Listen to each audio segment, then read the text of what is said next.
domestic helper is Une domestique est... Allez, s'il vous plaît, tout le monde lit. a domestic worker is a person who works within the employer's household. Domestic workers perform a variety of household services. Be polite and cheerful in your disposition. Okay, flexible it means. Ok, soyez obéissante, ça veut dire quoi? Ça veut dire souple, peu importe le travail. Même si vous ne pouvez pas le faire, avec ou sans rémunération, vous devez le faire. Acceptez et adaptez-vous. À Manille, aux Philippines, dans une école pour futurs employés de maison.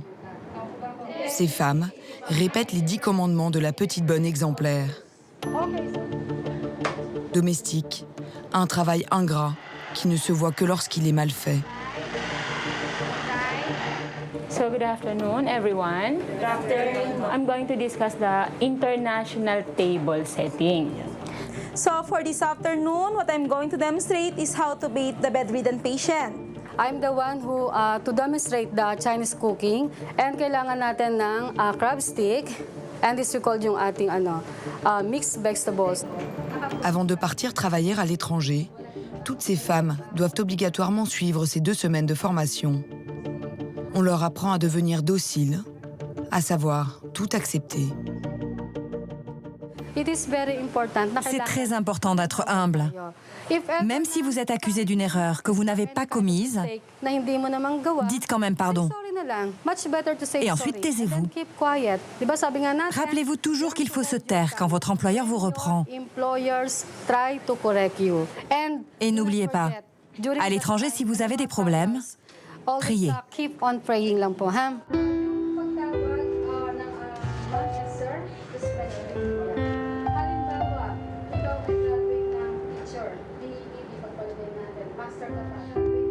Maria part à Hong Kong dans 1 mois pour un contrat de 2 ans.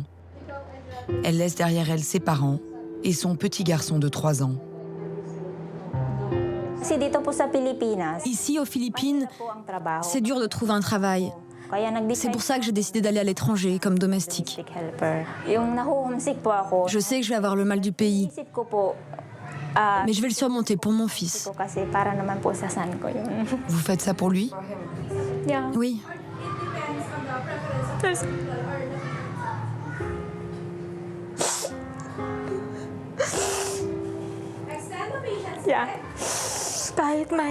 Oui. Même si c'est très difficile de partir travailler à l'étranger, je me force parce que je veux offrir un avenir à mon enfant.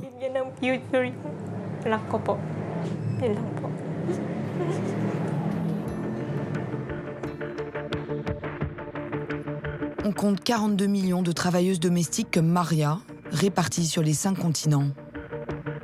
Des femmes qui vivent souvent recluses chez leurs employeurs. Invisibles, méprisées, elles subissent un nombre très élevé de maltraitances psychologiques et souvent physiques. Ce film veut dénoncer l'existence d'un système bien rodé dont ces femmes sont les victimes.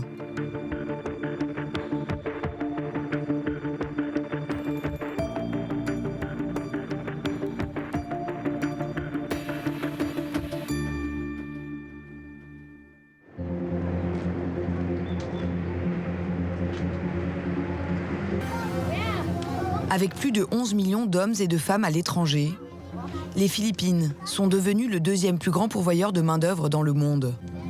Chaque année, ces migrants renvoient 21,5 milliards d'euros dans leur pays, soit 10% du PIB de l'archipel.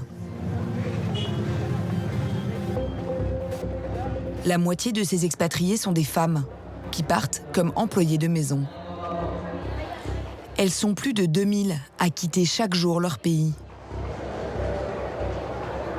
La domestique est entrée au panthéon des mythes nationaux. On leur a même dédié un monument.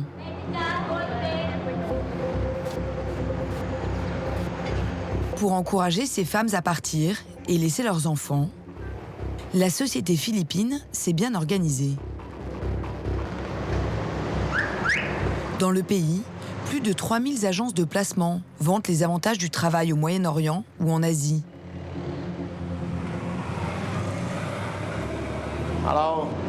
Bonjour. Bonjour Marianne. Elles accueillent régulièrement les recruteurs venus de l'étranger. Bonjour tout le monde. On se voit tout à l'heure.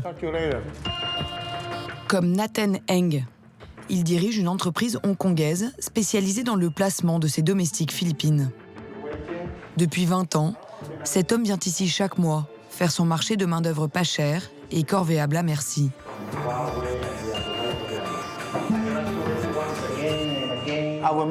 Je vais vous rencontrer les unes après les autres. Si je me rends compte que votre anglais n'est pas assez bon, je vais certainement vous refuser. N'essayez pas de me dire « S'il vous plaît, monsieur, je viens de loin, ma famille est pauvre, j'ai 4 enfants. » C'est bon. Je sais, vous venez tous d'une famille pauvre. Si vous étiez riche, vous n'auriez pas besoin d'aller à Hong Kong. D'accord ? Ne me faites pas perdre du temps en disant « S'il vous plaît, s'il vous plaît, s'il vous plaît ». Pas besoin de quémander, ok ? Hi,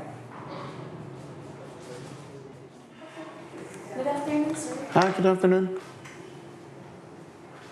How many children do you have? Where did you work before? Normally, how long it takes to steam a fish? How long do you need to fix a room? What are the good attitudes of a good domestic helper? The good attitude of domestic helper: hardworking, responsible, honest, and respectful. Hi, good afternoon. Sit down, please. What's your name? Nathan Eng se permet d'aborder toutes les questions. Cyril. Yes, sir. 27 years old, single. Yes. No children. No, sir. Not single mom. No, sir. You don't like men? Huh? I'm single. You don't like men? Not at the moment. You really don't like men? You lesbian? No, sir. I'm not. Okay. You are 30 years old already. Yes, sir. So 2 years after Hong Kong, you're 32. You don't want to have babies? I want, sir, but But when you are 32, 35, then it's it's okay. rather too old to have baby, right? Yeah. I need to come by myself. Je dois venir ici moi-même. Je dois poser les questions moi-même parce que trouver les bonnes, les meilleures domestiques, c'est le plus important dans ce business. In the business. Sur les 27 candidates interviewées, 5 seront rejetées, parfois pour des raisons très discriminantes. How weight are you? 75 kilos, sir. First of all, I have no guarantee I can get you a job, huh? Especially for your size. Thank you, sir. Thank you. If you want to come Hong Kong, reduce the size, please. Okay, I will do, sir. Thank you, sir. Thank you.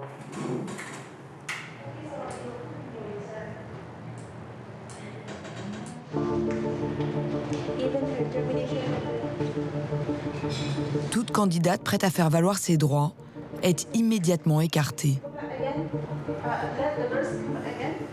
This two, I don't want. This one is too smart. You should tell me I sue my employer. Okay, you sue your employer. You don't sue my employers, please. Yes. Stupid girl.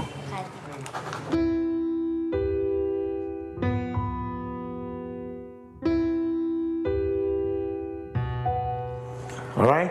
À la fin de la journée, Nathan filme chacune de ses recrues. Cheese. Uniforme de la parfaite domestique, pose de soumission.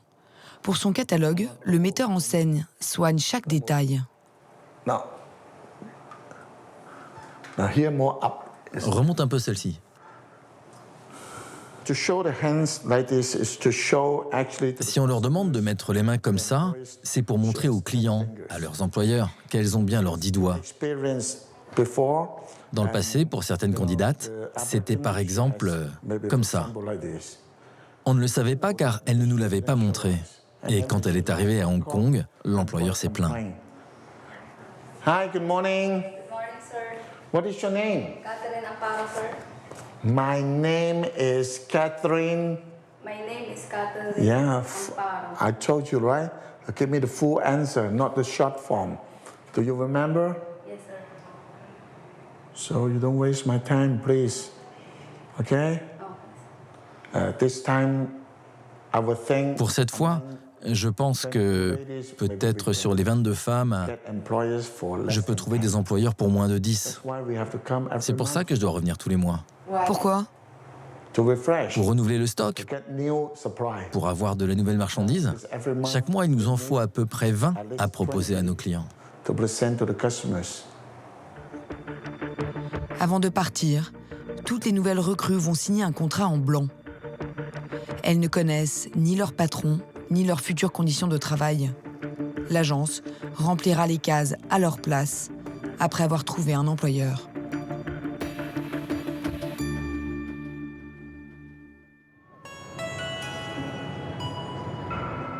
Hong Kong.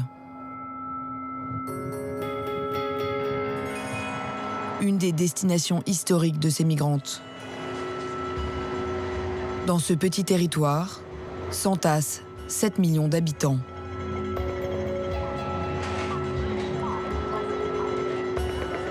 Parmi eux, 350 000 domestiques. Elles sont présentes dans un foyer sur 3. Cette immigration massive, entamée dans les années 70, a pour but de pallier les manques du gouvernement hongkongais. Seule une famille sur 100 peut obtenir une place en crèche et les maisons de retraite sont presque inexistantes.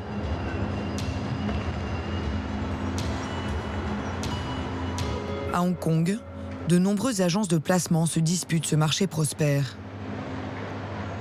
C'est le cas de Casacare, l'entreprise de Nathan Eng.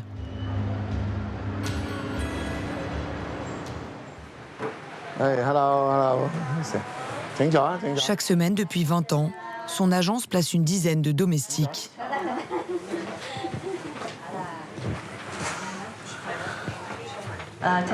Je prends une domestique parce que je suis enceinte. Donc elle va m'aider avec le bébé. C'est très courant à Hong Kong. Donc je pense que ça va bien se passer, même si je suis un peu inquiète. Cette future maman a déjà dépensé 1 000 € en frais d'agence pour faire venir la jeune fille, choisie sur catalogue. Ensuite, elle devra la payer à minima 450 € par mois, au moins 30% de moins qu'un employé local.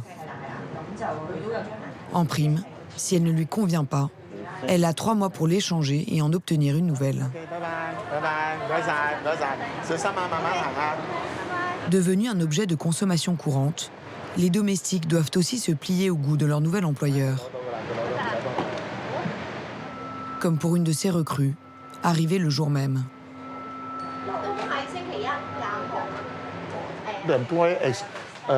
L'employeur exige d'ajouter un prénom chinois sur la carte d'identité locale de cette domestique. Ils veulent être sûrs qu'elle accepte.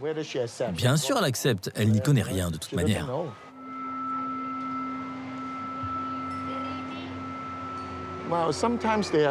Parfois, les employeurs ont des exigences que l'on ne comprend pas.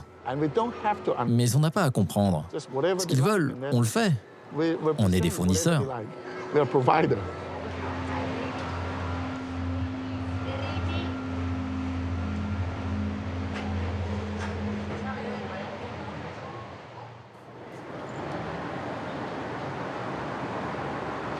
Dans la banlieue populaire appelée les Nouveaux Territoires, loin du centre de Hong Kong.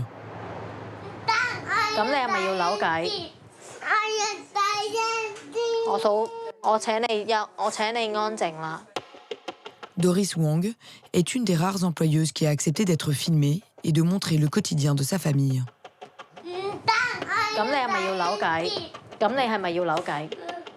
Elle vit ici avec son mari et ses 2 enfants. Elle en attend un 3e, une petite fille. Celui-là, vous pouvez m'aider à le cuisiner? Au quotidien, elle s'appuie sur Camila. Elle vient des Philippines et vit ici depuis 2 ans et demi. Avant la Chine, Camila a passé 5 ans au Liban, une vie de sacrifice pour envoyer son petit frère à l'université. J'ai 2 sœurs et un frère. On est 4. Il y en a une à Dubaï, l'autre en Malaisie. Il y a juste mon frère aux Philippines et ma mère travaille au Liban. Toutes les femmes sont domestiques. Oui. Camila est la 3e domestique qui travaille au service de la famille Wang. toutes montrent une attitude extrêmement soumise, fidèle aux injonctions de leurs agences. Souvent, quand mon mari ne rentre pas pour le dîner, je demande à ma domestique de s'asseoir à table avec nous. Et elle refuse toujours. En fait, je pense que les domestiques ne se sentent pas à l'aise et n'ont pas envie de s'asseoir avec nous, au même niveau que nous. En général, elles aiment se faire toutes petites. Elles veulent juste obéir et suivre les ordres de leurs employeurs. À Hong Kong, les domestiques ont l'obligation de vivre chez leur patron. Ça, c'est la chambre de Camilla. 40% d'entre elles doivent partager leur chambre avec les enfants ou les personnes âgées. C'est là qu'elle fait le repassage. Je lui demande de se réveiller à 7 heures, sauf si les enfants se lèvent avant. Et après, quand ils sont couchés, elle peut aller dormir ou se reposer. Généralement, c'est autour de 21h ou 22h. En moyenne, les domestiques travaillent 17 heures par jour. La famille, pourtant employeuse modèle, trouve cela normal. Comme tout le monde à Hong Kong.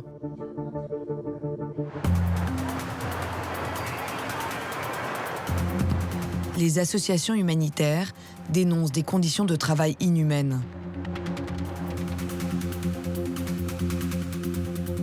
Elles estiment qu'une domestique sur 6 se trouve dans une situation de travail forcé. 1 sur 2 fait l'objet de violences verbales. 1 sur 6 de violences physiques. Et 6% de violences sexuelles. Des chiffres impressionnants que Fish Hip dénonce depuis plusieurs années. Cette syndicaliste est la responsable régionale des fédérations internationales de travailleuses domestiques.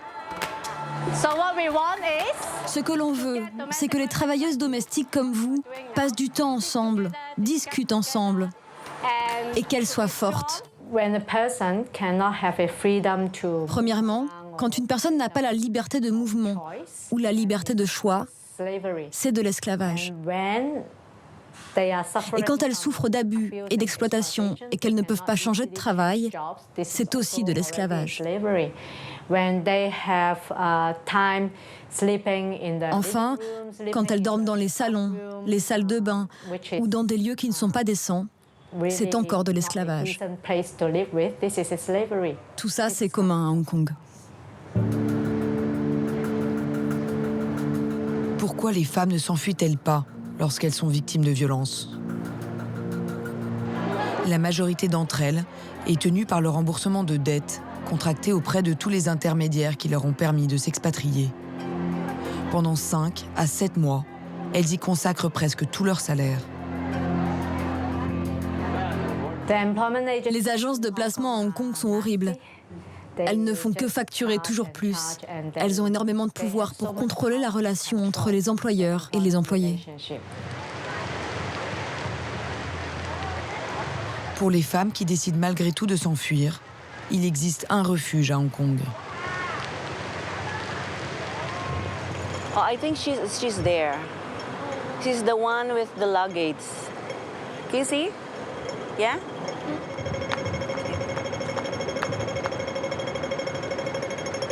Asia, you're bunting? How many bulan? How many bulan? Taon? With Majikan? 1 tahun setengah. Ah? 1 tahun setengah. 1 tahun na. 1 year and? How? 1 year and a half. Okay. Kamu baru pulang cuti ya?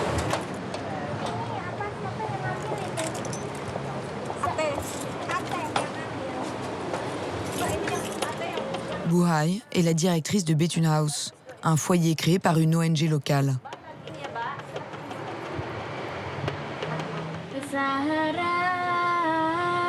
Depuis 30 ans, ici, on accueille chaque jour de nouvelles travailleuses domestiques en détresse. Installé dans un lieu secret, ce foyer ne vit que de dons privés. Un simple toit de tôle posé sur une arrière-cour, des souris et des cafards, la pluie qui s'infiltre dans les murs. Elles peuvent tenir jusqu'à 30 dans ce tout petit espace, avec seulement une cuisine et 2 chambres.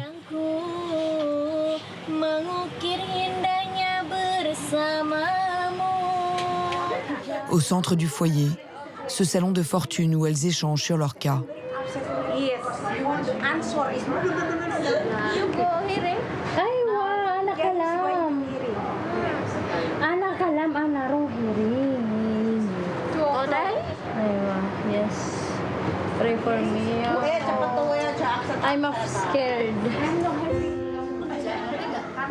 Pendant que certaines mènent des actions en justice, d'autres tentent juste de reprendre pied. Bethune House, c'est le refuge le plus sûr pour ces femmes qui ont connu l'exploitation et parfois le viol ou la violence.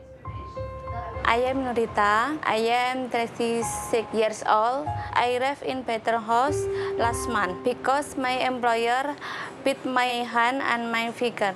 I am Gina Tanzo, 35 years old, from the Philippines. I stay here because my employer hit me.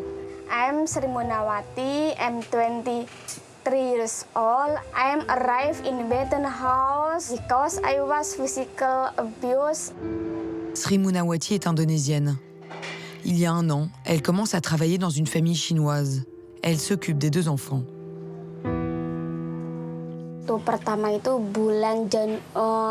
La première fois, c'était en février. C'était le matin. Elle s'est levée très tôt et m'a demandé de faire quelque chose. Mais je n'ai pas compris ce qu'elle m'a demandé. Et du coup, elle m'a giflé. C'était à propos de son déjeuner. Et puis après, elle m'a dit « Moi, je suis une avocate et je n'ai pas peur de toi, de l'agence ou même de la police. Car moi, je suis une avocate et j'ai de l'argent.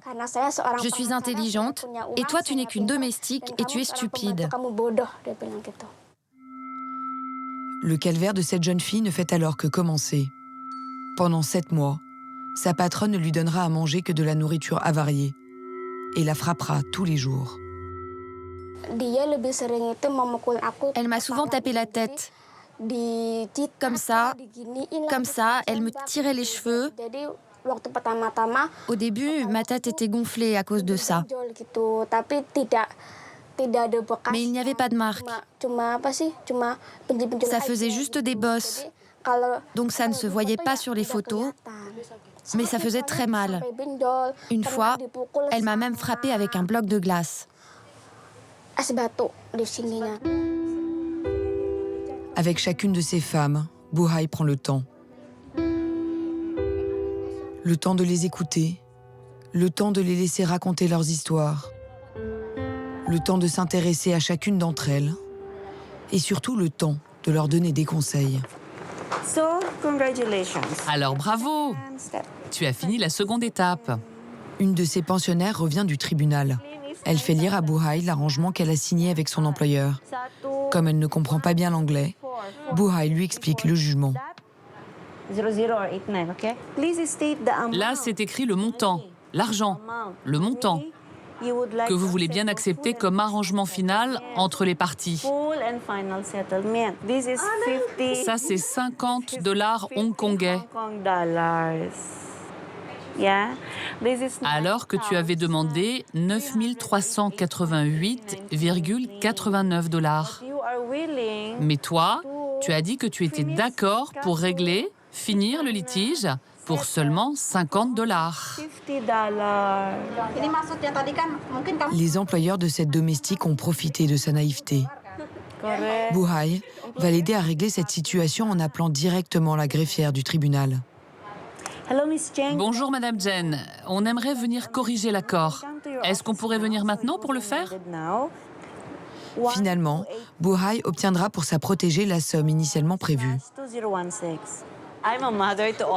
J'ai l'impression d'être leur mère, leur grande sœur, leur ange gardien. Après toutes ces années passées au foyer, Buhai sait comment aider chacune de ces femmes à se reconstruire. C'est très important de les émanciper pour qu'elles ne revivent pas ce genre de situation horrible qu'elles ont connue. La première fois, quand elles poussent la porte, elles rentrent dans la cuisine, le salon, Elles ont l'air déchirées, détruites, cassées en deux. Elles sont sans défense et seules. Et quand elles partent du refuge, elles ont repris confiance en elles. Elles ont regagné force, espoir et dignité. Bethune House est un refuge de fortune, certes, mais il a le mérite d'exister. Dans d'autres régions du globe, ces femmes n'ont pas la même chance.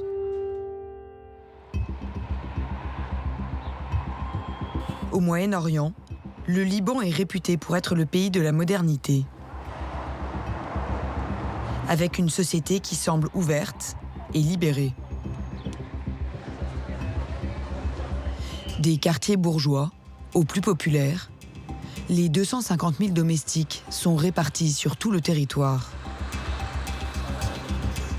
Mais au pays du Cèdre, comme dans toute la région, c'est la loi qui permet leur oppression.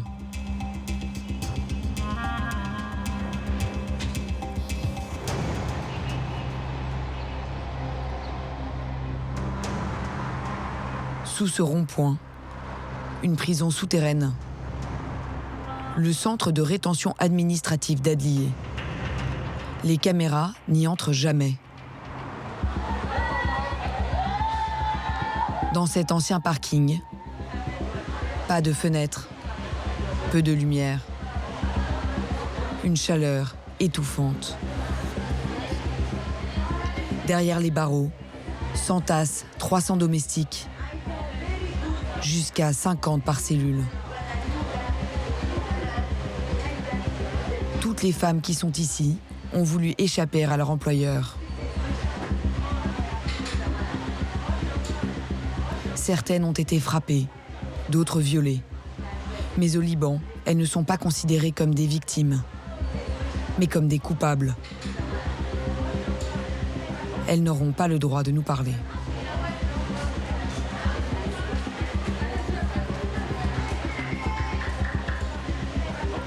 Dans ce pays, comme dans tout le Moyen-Orient, une domestique ne peut rompre son contrat de travail sans perdre son titre de séjour. Les deux sont liés. Ce régime juridique particulier s'appelle la kafala.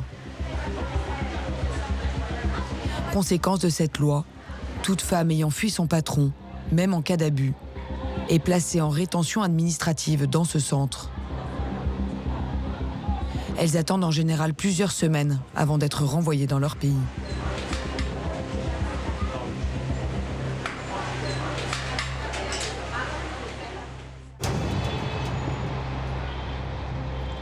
Grâce à la kafala, le patron règne en maître sur son employée étrangère.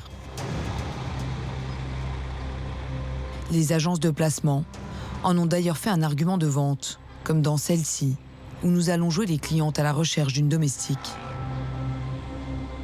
La responsable nous propose des femmes venant d'Éthiopie.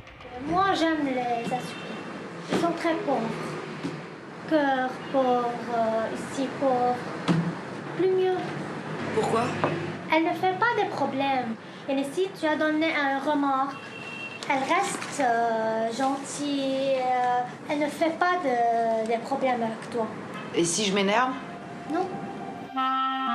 Le salaire des domestiques varie en fonction des nationalités.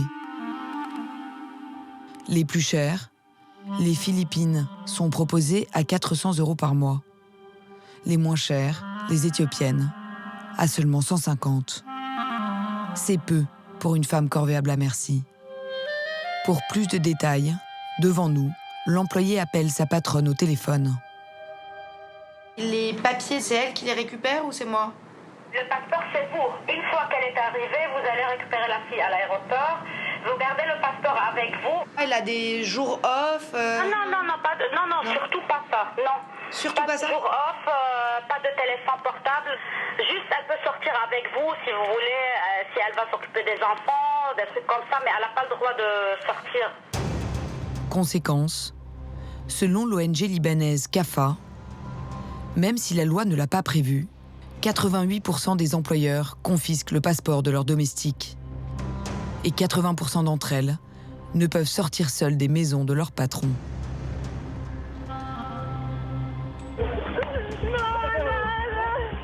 Sur les chaînes d'information locales et sur Internet, circulent des vidéos d'employés de maison maltraités.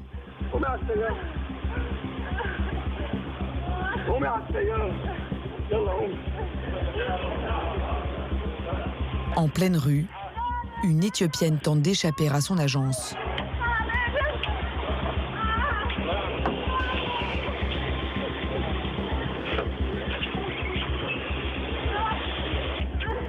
Elle se suicidera quelques jours plus tard.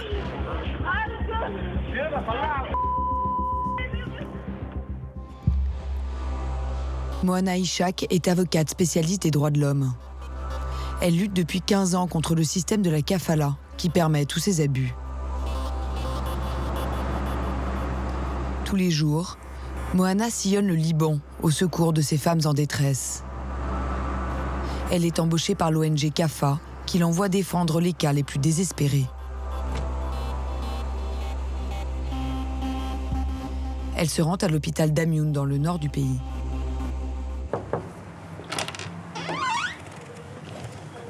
Bonjour, comment ça va?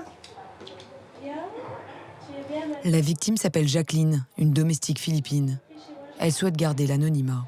Now you will tell me all your story. Jacqueline, how old are you? 42, and I want to introduce 42? Good. 4 mois plus tôt, Jacqueline arrive chez son employeur et se retrouve prisonnière, enfermée nuit et jour dans l'appartement de son nouveau patron. You tell me all the things he did to write it. the wood. She fucked my head, my legs until the block big. He had happy when she hit me. So what he did? He cut your hair. He my hair before. So what are you doing to me? Why you cut my hair? Like Rihanna. What? Rihanna? I'm not Rihanna. She hated Rihanna. Okay. Before she cut my hair half. So I cry. That's it. Until every night this is like a slave. Moana a besoin de connaître tous les détails, même les plus terribles. And he abused you sexually? Yes. How? I make fake photo in the what is called that? Like a bruise for. He did Yes. for not crying? For what? For not shouting. Shouting. Scream, yes. And Every night. he obliged you by force to do sex? By force, yes. Dans un accès de rage, son employeur a fini par jeter Jacqueline de son balcon. Une chute du 3e étage, sur le dos. I beg you, please. I'm dying. I die. I'm gonna be dying. Bring the ambulance, please. No, please. I beg you. Gonna be die. Try to kill me. I want you to be strong because you are strong. Don't worry. I will help you. I will defend you. But I'm so confused. Why you fuck my life? Le bourreau de Jacqueline a été arrêté et emprisonné en attendant son procès. Chose rare au Liban.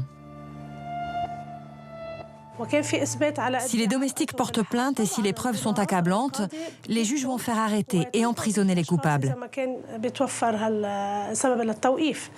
Le problème, c'est que ces femmes ne portent pas plainte contre les employeurs, ce qui empêche de les punir. Pas de procès, donc pas de condamnation. Okay. I need the justice. Okay, of course, don't worry. Yalla, bye, bye, bye, bye. Le procès de son ancien employeur aura lieu d'ici la fin de l'année. Bye.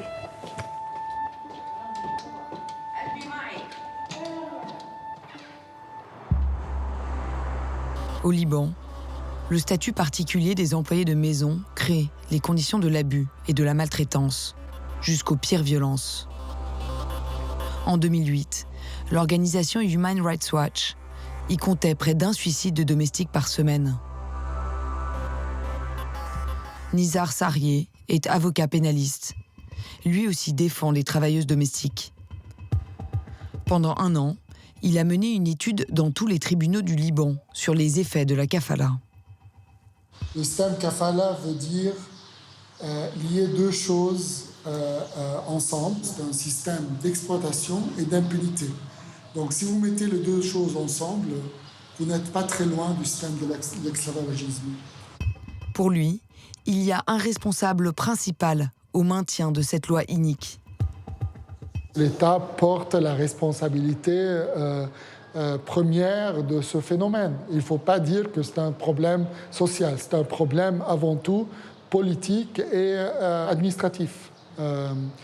Donc on se permet d'exploiter les autres, on se permet d'exploiter les étrangers, on se permet d'exercer un certain trafic humain sur les personnes étrangères qui viennent des pays pauvres.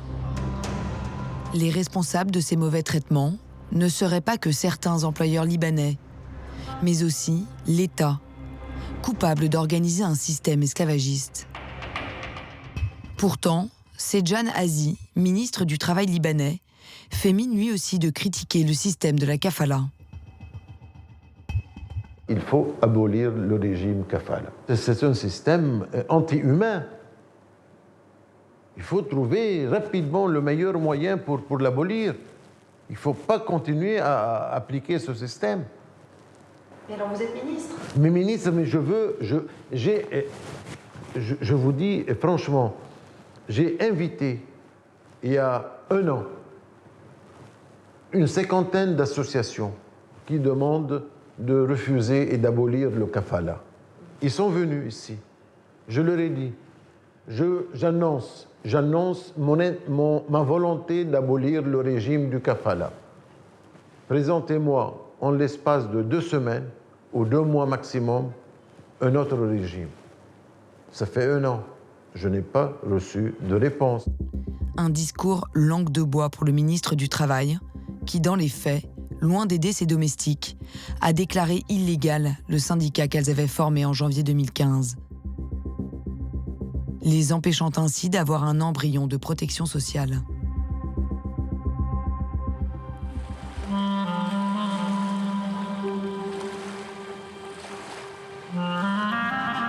Ces femmes rendent pourtant de précieux services aux sociétés et aux États qui les accueillent. Et peut-être encore plus à leur pays d'origine.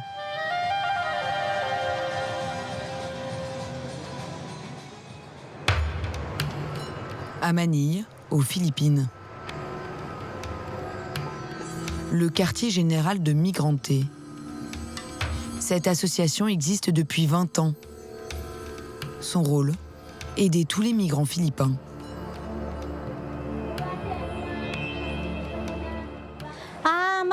Bonjour. Aujourd'hui, on a organisé cette réunion pour vous guider sur vos cas. Vous expliquer comment lutter pour vos droits. Autour de la table, toutes ces femmes sont des domestiques de retour du Moyen-Orient ou d'Asie. Chacune d'entre elles a subi des mauvais traitements. Ako po si Elvera N. Montero, 31 years old. Nag-abroad po ako sa bansang Taiwan. Napapatay na, pati meron na silang threat sa akin na I will kill you, I swear I will kill you. Sinasabihan na, you are crazy, you are crazy. Pilipina crazy. Lagi mo sinasabihan, you are no brain, you are stupid, you are a dog. Pilipino doon, sorry, di ko na. Pangalawa yung,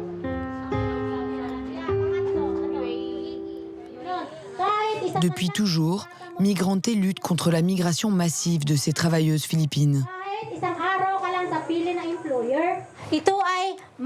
Une travailleuse est exportée à l'étranger.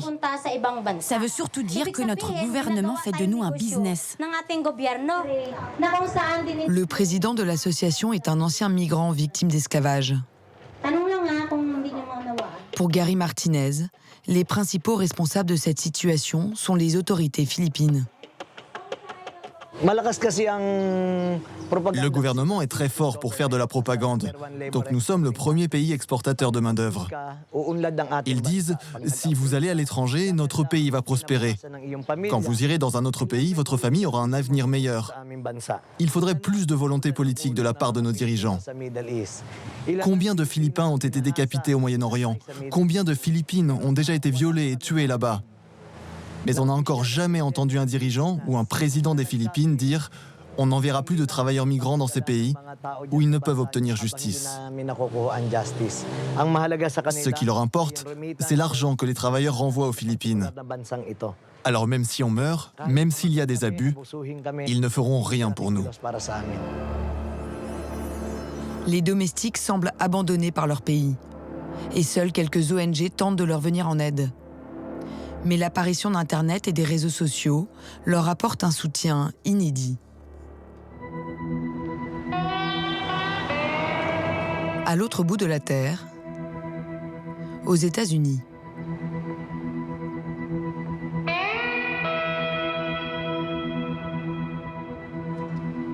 Dans la banlieue de San Francisco, cet homme, producteur de musique, s'appelle Carl Anderson. Un jour, par hasard, il croise le destin d'une domestique philippine. Une rencontre qui va changer sa vie. J'avais une amie Facebook qui venait des Philippines. Elle était partie au Moyen-Orient pour un travail. Et là-bas, elle a été victime de trafic d'êtres humains. Je l'ai aidée à rentrer chez elle. Pour moi, ça a été un processus très éprouvant, car quand j'ai essayé de joindre les organisations liées aux droits de l'homme, les programmes d'aide, j'ai été scandalisé de découvrir qu'ils avaient tous la même réponse. Human Rights Watch, Amnesty International, toutes les plus grandes organisations que vous pensez être des leaders dans la lutte contre les abus, quand vous leur demandez d'intervenir sur un cas précis, ils vous disent tous « On est désolé, mais on ne s'implique pas dans les cas individuels ». C'était vraiment une révélation. Carl découvre alors l'horreur de la situation de ces femmes en Arabie Saoudite, un des pires pays au monde pour les domestiques.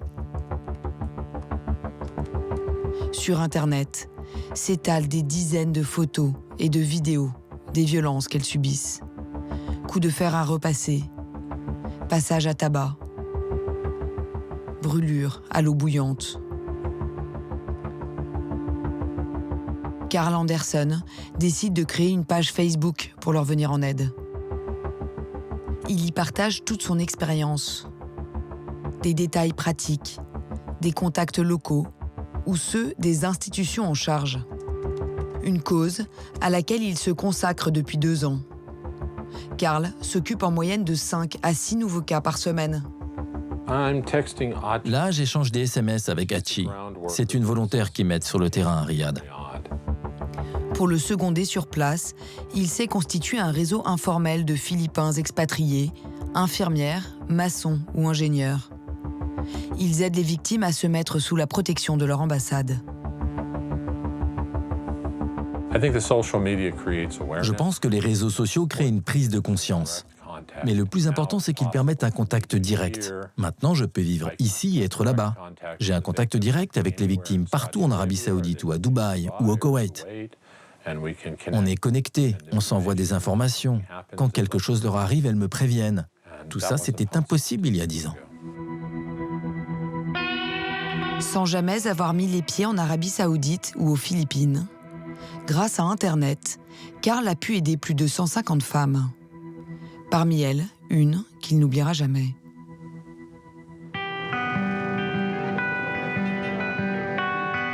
Un bidonville au nord de Manille.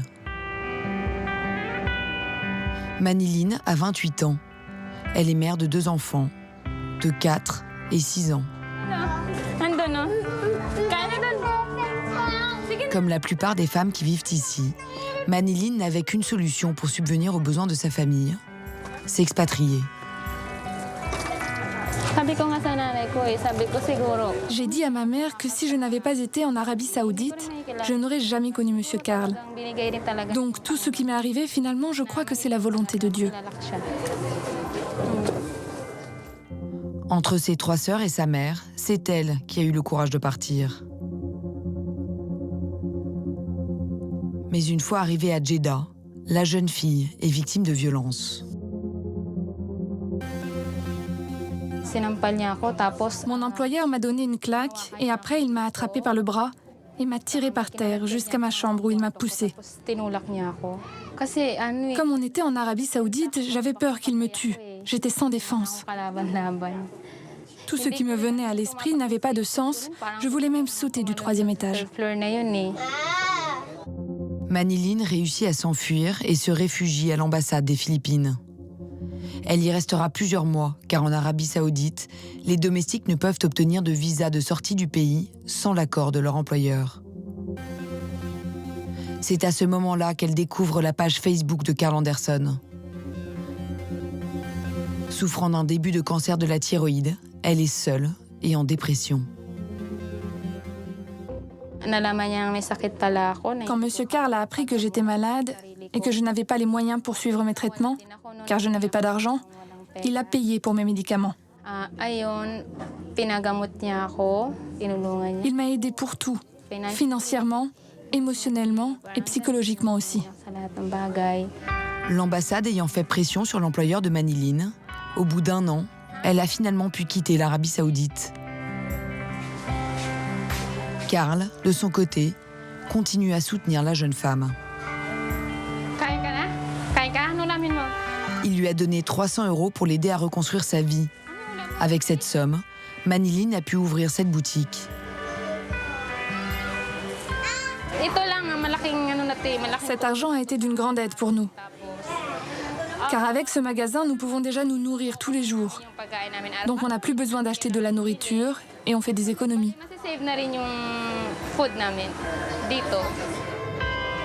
Dans l'arrière-boutique, au milieu du panthéon familial, voilà, c'est la photo de M. Carl. C'est un souvenir. On a une photo de lui pour nous rappeler que c'est la personne qui nous a le plus aidés. Comme ça, on ne l'oublie pas. Pour nous, il fait partie de la famille. Parce qu'il est la seule personne qui nous a tendu la main alors qu'il ne nous connaissait pas. Je suis content qu'elle soit rentrée chez elle. Moi non plus, je l'oublierai jamais. Certaines personnes des médias disent que vous êtes un héros. Wow. Je ne sais pas si je peux me considérer comme un héros. Je suis juste quelqu'un qui aime les gens et qui a eu l'opportunité de faire la différence. Parfois, il faut saisir les opportunités. Malgré la distance et les différences culturelles, Carl Anderson ne baisse pas les bras. Chaque nouvelle femme sauvée le pousse à continuer son singulier combat.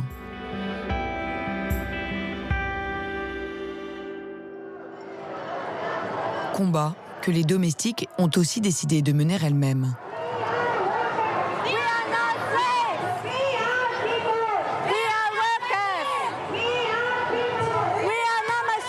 À Hong Kong, en ce 1er mai, c'est le jour de la fête du travail.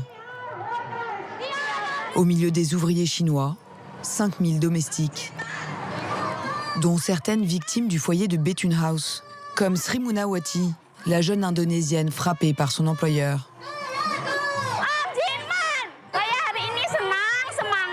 Aujourd'hui, je me sens très heureuse et très excitée.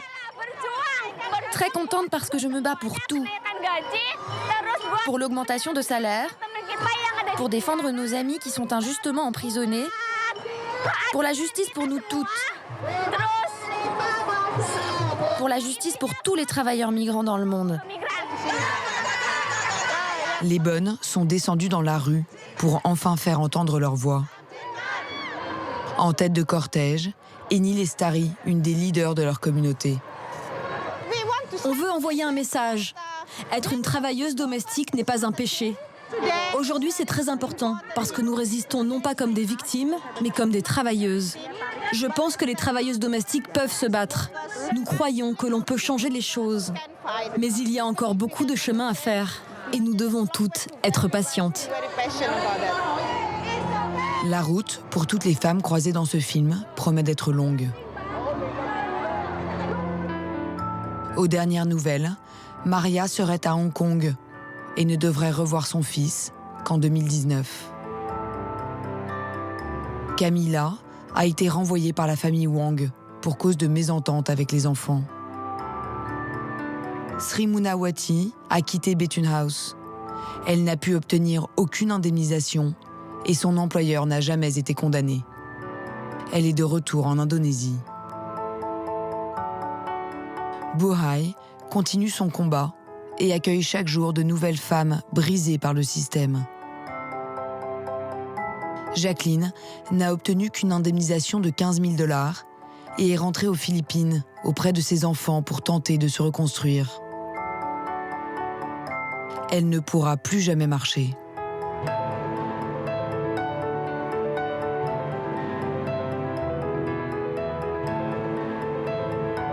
Ces visages sont ceux des victimes d'un mal que la communauté internationale ignore, l'esclavage moderne.